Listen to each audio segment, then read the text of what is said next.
Parwan Mirch recipe பண்ணுறதுக்கு உருளைக்கிழங்கை வேக வச்சு தோல் உரித்து ரெடி பண்ணி எடுத்து வச்சுக்கோங்க. அடுத்ததாக சோம்பு, ஜீரகம், தனியா இதை நல்லா வறுத்து பொடி பண்ணி எடுத்து வச்சுக்கலாம். கொரன்னு அரைச்சிக்கோங்க.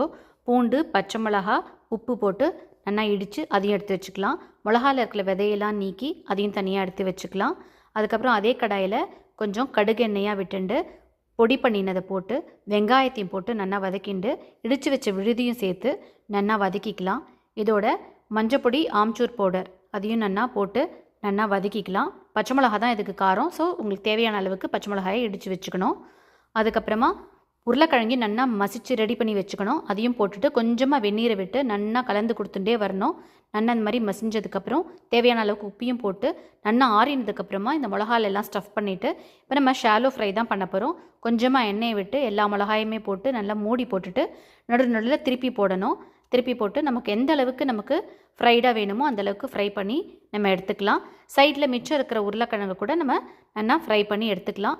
இது ரொட்டியோட சாப்பிட்றதுக்கு, புலாவோட சாப்பிட்றதுக்கு சூப்பராக இருக்கும். ட்ரை பண்ணி பாருங்க. தேங்க்யூ.